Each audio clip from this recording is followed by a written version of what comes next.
Two final topics round out our conversation here on installing Windows Server, the first of which being a discussion here on upgrades and migrations. And this is one of those interesting conversations here because the actual content in performing specifically migrations is quite a bit further than really what we can discuss here in this course. One reason for that is that the migrations themselves actually can be very different for each individual role depending on what you're trying to migrate. And so what I'd rather do here is just take a quick review or a quick overview of the different ways in which you will get Windows Server 2016 in your environment. We have talked here so far about the clean install route, effectively installing Windows Server onto a machine with an empty hard drive. The clean install option is in some ways kind of the best option because you know what you're getting into.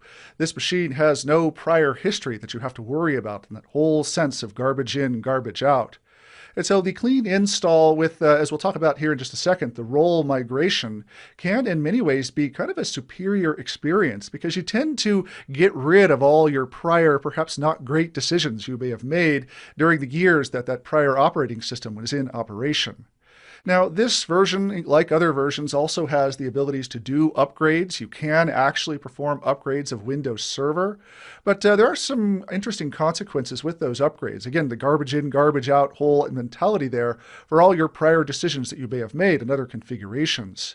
One thing to note with the upgrade is that Microsoft recommends the upgrade process, or really its suggestion for upgrades, has to do with, here in the quote, VMs, but you could also argue this with hosts, do not have specific OEM hardware drivers. What Microsoft says here on TechNet is that the upgrade works best in VMs where specific OEM hardware drivers are not required or needed for a successful upgrade. If you've tried to do an upgrade in the past and you've worked with some of these hardware drivers, you know why Microsoft is making this recommendation. By doing a complete system install and rolling those services over onto that new machine, you have quite a bit more flexibility in how you go about manifesting this upgrade. So I tend not to focus too much on the upgrade process here, just simply because in a lot of environments it can be fraught with danger. Now, that is not the only way in which we can get our services rolled onto this new operating system version. One such other way is one that Microsoft actually is touting quite a bit in this version because the cluster team has put a lot of investment into making the rolling upgrade of your Windows failover cluster hosts just that much easier. Now, the point here, and we'll talk more about this in a later course on failover clustering and the high availability options in Server 2016, but one of the points here is the fact that a Windows failover cluster is designed to more or less never go down, and by that I mean the individual services. And so this rolling upgrade here is a way in which you can actually roll the upgrade from a previous version to a new version while still manifesting the cluster as an entire entity.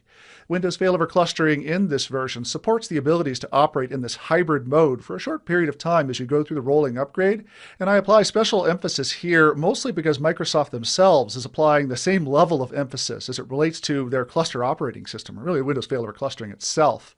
This makes most sense for environments that are using, for example, Hyper-V. Now, environments everywhere use clustering for different purposes, but in the case of Hyper-V, where you have virtual machines that are running on top of that cluster, you can imagine where this rolling upgrade and a seamless rolling upgrade can become really, really important. We also have the abilities here in this version to do what's termed a license conversion, which is effectively taking one edition of Microsoft Windows and converting it to another by way of just adding in a different license. And there are some limitations here with license conversion. I want to talk just a bit about what those limitations are, and then also just the commands you might use if you need to go through the conversion of a license. Conversion is not in this version supported on Server Core. Strangely enough, it's only available on the full desktop experience installation option. It's also not available there on domain controllers. So if you do plan on changing the version or changing the license on that machine, well, you're not going to be able to do it with your DCs. The slmgr command that we talked about before is handy here for figuring out if you've installed an evaluation version of the operating system. What's great to know is that if you have installed an eval version and then later go about purchasing an actual version, well, Microsoft has an upgrade path for you by replacing that eval key. If you run this command with the DLV parameter, that will actually give you a list of information about the licensing for that computer. And if you see eval there in the output, well, you know that you need to get that key updated to an actual key before the time bomb happens there. I think it's 180 days there on the time bomb. You can accomplish that first by using the dism command. This is not a PowerShell command, but a legacy command prompt command. There with /online and /getCurrent edition to identify the installed edition. You'll need the results of that information to put into the next command here, also a dism command, right there for the set edition parameter. So it's here where you identify your edition and then add in the product key to then relicense this with a new version of the key that you have.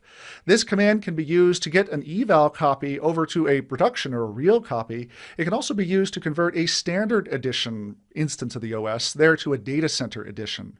It is not possible to go in the other direction from data center to standard, and that actually makes a lot of sense considering the other features that are added once you make that move to data center edition. So these license conversions are here if you went down the eval route and don't want to have to reinstall the OS to get yourself into an actual license key, or also to change an edition in that case where you maybe bought a standard and then need to upgrade to a data center version. Now, the last of these is the role migration option here, which is a big part of anytime you're doing a massive upgrade from one OS version to the other.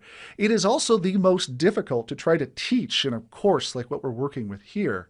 And the reason for that is because role migrations are independent or individual for each version of the role, or really each role that you've got there on that machine. And so what I'd like to do here is just take a minute to show you for these migrations, just a couple of bits that are here on the TechNet website that I can direct you towards to give you a feel for the individual activities that are going to be required. Here is a website here in TechNet called Install Server with Desktop Experience, where I want to come down here and show you the migration view, which really I just want to point your attention here to a table that Microsoft has provided for each of the server roles you can see over here on the left. This gives you a feel for each of these server roles. Can it be migrated? Is it upgradable? How actually do you get that role onto the new version? And the whole list here exists for many of the major roles that exist in Windows Server. I do also want to show you that at least as of the time of this filming, there is a second website here on TechNet titled Migrating Roles and Features in Windows Server. It is this location where at some point Microsoft will populate this middle section here with a set of migration guides that will be functionally similar to those that you see down here on the bottom for Windows Server 2012 R2. Again, I tell you that these guides are very different for each of the roles that you're working with. There's a lot of steps for some and there's just a couple of steps for others. But as Microsoft goes through populating these guides, this is the location where you'll go to get that specific guidance. Be aware that at present, Microsoft suggests that the migration process for many of these roles is kind of sort of the similar in 2016 as was it in 2012 R2. Your mileage may vary, so you might want to test it out, but be prepared for Microsoft really just kind of updating some of the numbers here and maybe some slight guidance changes as they go through creating these new migration guides for Server 2016.